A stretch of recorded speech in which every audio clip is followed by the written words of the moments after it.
प्रायिकता प्रोबेबिलिटी के बारे में आज हम आपको बताएंगे।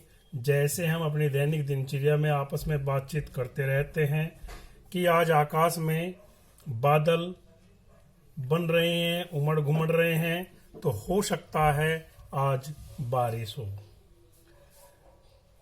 रबी की फसल है, अच्छी फसल होने की संभावना होती है।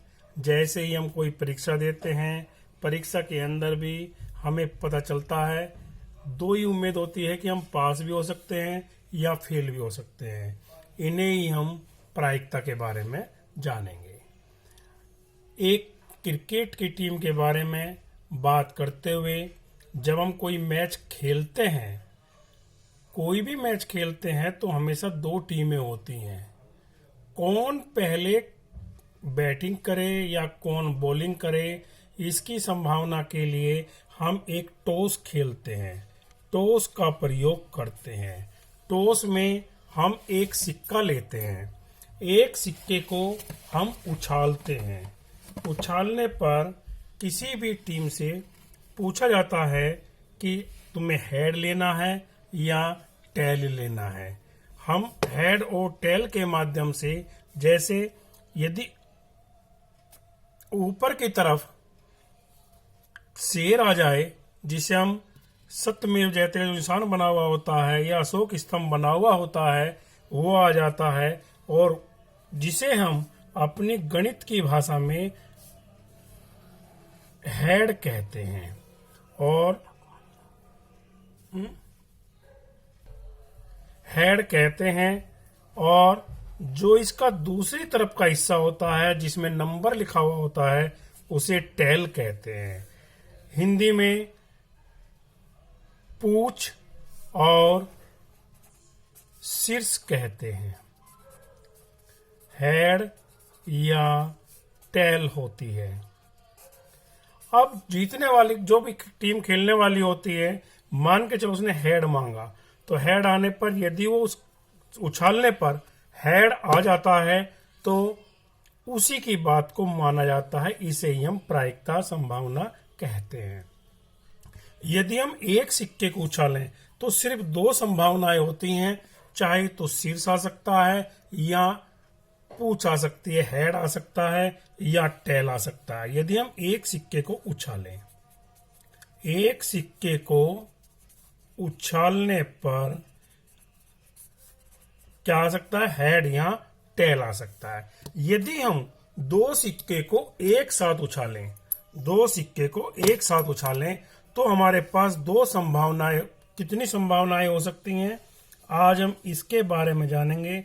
दो सिक्कों को एक साथ उछालने पर अब तुम देखते हो, जैसे दोनों हेड हेड भी आ सकते हैं। एक संभावना तो ये है, हेड और टेल आ सकते हैं, टेल और टेल आ सकते हैं, टेल और हेड आ सकते हैं। केवल ये चार संभावनाएं होती हैं किन्हीं भी दो सिक्कों को उछालने पर। कितनी संभावनाएं हो सकती हैं, चार संभावनाएं हो सकती हैं, जिसे हम प्रोबेबिलिटी कहते हैं। चार संभावना। अब प्रश्न ये पूछा जाता है कि कम से कम एक हेड हो, कम से कम एक हेड आने की कितनी प्रोबेबिलिटी होगी। इसके लिए हम हेड कितनी बार आया, एक, दो, तीन। इसके अंदर हेड नहीं है तो कितनी संभावना हुई, कम से कम एक, 3/, टोटल प्रोबेबिलिटी कितनी थी, 4।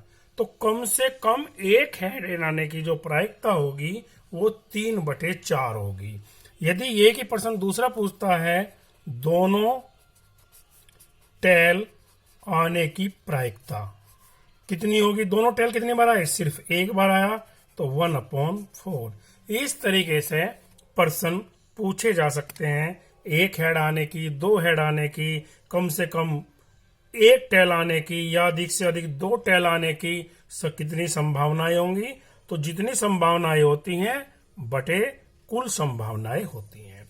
इसी प्रकार यदि मैं तीन सिक्कों को एक साथ उछालूं, इसी प्रकार यदि मैं तीन सिक्के को एक साथ उछालूं, ये तीन सिक्के हैं मेरे पास, तीन सिक्कों के साथ उछाल दिया, तो हमारे पास कितनी संभावनाएं हो सकती हैं, तीनों हेड आ सकते हैं। पहली संभावना तो ये होती है। दूसरी क्या होती है, हेड हेड टेल आ सकते हैं। हेड हेड टेल मतलब जैसे ये हेड है और ये टेल है, इस तरह की संभावना। हेड टेल हेड हो सकती है, हेड टेल टेल हो सकती है। इसी तरीके से tail tail tail, tail tail head, tail head tail और टेल हेड हेड। इससे अलग और कोई संभावना नहीं हो सकती। यदि मैं 3 सिक्के को उछालूं एक साथ तो कुल कितनी संभावनाएं होती हैं, 8 संभावनाएं हो सकती हैं। इसके अंदर से भी वही प्रश्न पूछ सकता है कि तीनों हेड आने की कितनी प्रोबेबिलिटी होंगी। तीनों हेड कहां पर हैं, सिर्फ एक बार आए हैं, तो 1 कुल कितनी प्रोबेबिलिटी है, 8। तो कितनी संभावनाएं होंगी, 1/8। कभी कभी 4 सिक्कों को भी एक साथ उछाल सकते हैं। तो इन सिक्कों को हम उछालने के लिए हमारे पास एक सूत्र होता है, उस सूत्र की सहायता से हम कुल प्रायिकताओं को ज्ञात कर सकते हैं। कुल प्रायिकता कितनी होगी, कुल प्रायिकता, ये बहुविकल्य प्रश्न भी हो सकता है। इसका फॉर्मूला होता है 2 की पावर n। यदि मैं एक सिक्के को उछालूं तो कितना होगा, 2 की पावर n, 2 की पावर 1 बराबर 2। जैसा मैंने अभी करके दिखाया है कि एक सिक्के को उछालने पर मैक्सिमम कितनी प्रोबेबिलिटी हो सकती है, सिर्फ 2 हो सकती हैं। मैंने हेड और टेल के बारे में बताया है। इसी तरीके से यदि मैं 2 सिक्कों को एक साथ उछालूं तो 2 की पावर 2, 2 की पावर 2 मल्टीप्लाई 2, 2 जा 4। मैंने बताया था कि 2 सिक्के यदि मैं एक साथ उछालूं तो कुल कितनी प्रोबेबिलिटी आ सकती है, 1 2 3 4।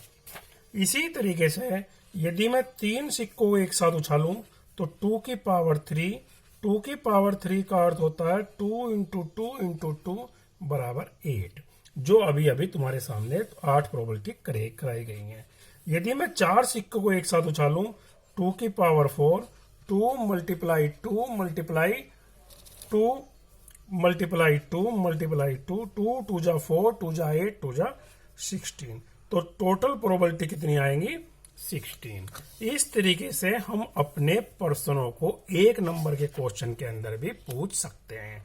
यदि पेपर में पूछा जाता है 4 सिक्के को एक साथ उछाला जाए तो कुल कितनी प्रायिकता होगी, 2 की पावर 4, 2 की पावर 4 का मतलब होता है 2 इंटू 2 इंटू 2 बराबर 16।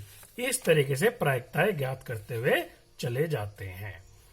अब मैंने प्रायिकता के बारे में आपको बता दिया, एक सिक्के को उछालें तो कितनी प्रायिकता होगी, 2 को।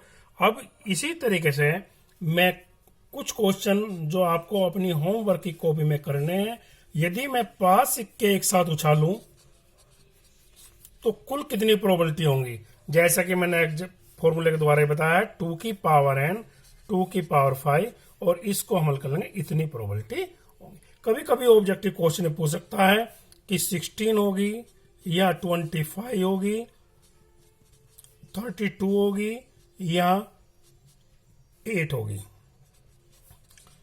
तो हम इसके द्वारा 2 की पावर 5 है, 2 की पावर 5 को हम हल करेंगे और हल करने पर जांचेंगे कि कौन सा आंसर सही है। इस प्रकार से हम प्रायिकताओं को ज्ञात करते हुए चले जाते हैं, जिसे हम प्रोबेबिलिटी के नाम से जानते हैं। यदि कोई बात समझ ना आई हो, कमेंट बॉक्स में लिख देना। अच्छी वीडियो लगे तो लाइक कर देना। धन्यवाद।